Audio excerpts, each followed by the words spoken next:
The storm did not belong to any century. Lightning tore across the sky as Ethan stood inside his time machine, fingers flying over glowing controls.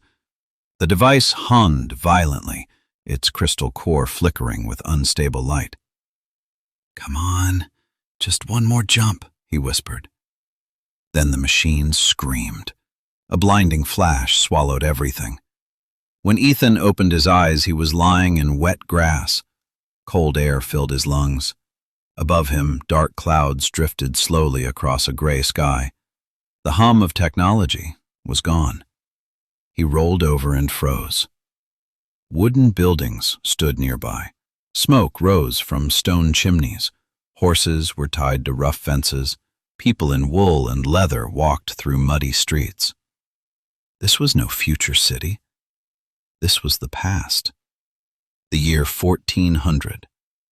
And his time machine was silent, cracked, and dead beside him. 1. A stranger in another age. Ethan tried to activate the machine. Nothing. The crystal was shattered. No. Without it, the machine could not open a time gateway. He was trapped. Footsteps approached. A group of villagers stopped when they saw him. They stared at his strange clothing, the metal of his machine, the glowing remnants inside it. "Who are you?" one of them asked. Ethan swallowed. "A traveler." They did not understand his words, but they understood fear, and fear spreads quickly.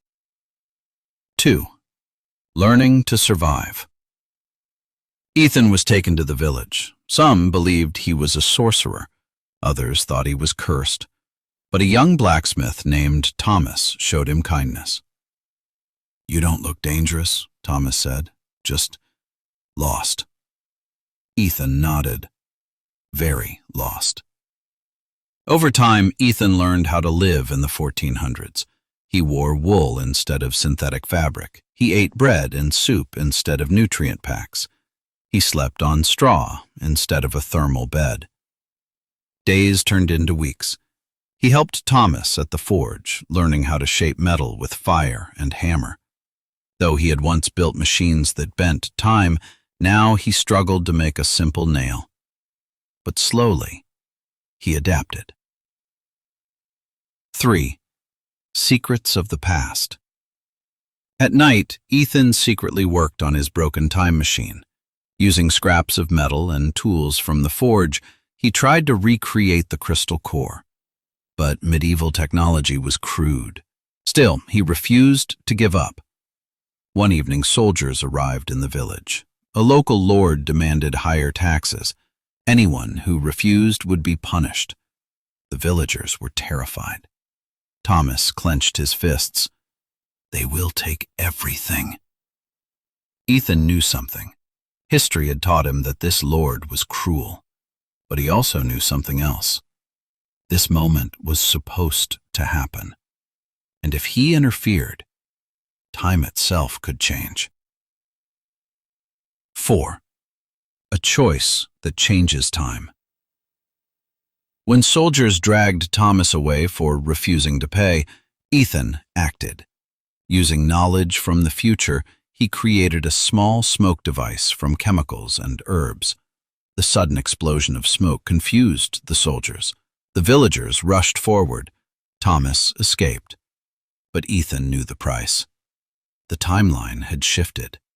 Something had changed. That night, Ethan looked at the stars, wondering what future now awaited the world. 5. The broken machine. Months passed. Ethan finally managed to restore partial power to the time machine. The crystal glowed faintly. It was not enough to go home, but it was enough to scan time. The future he saw was different. Some wars had changed. Some cities never existed. His single act of kindness had rewritten history. Ethan realized something painful. If he ever went back, the world he knew would not exist anymore. 6. A new home. Thomas became his closest friend. The villagers accepted him. Ethan stopped thinking of himself as lost. Maybe he was not meant to return. One morning, he shut down the machine. "I think this is my time now," he said quietly. Thomas smiled. "Then welcome to it." As the sun rose over the medieval village, Ethan stood no longer as a time traveler, but as a man who had found a new destiny in the past. And the broken machine remained silent, a reminder of a future that would never come.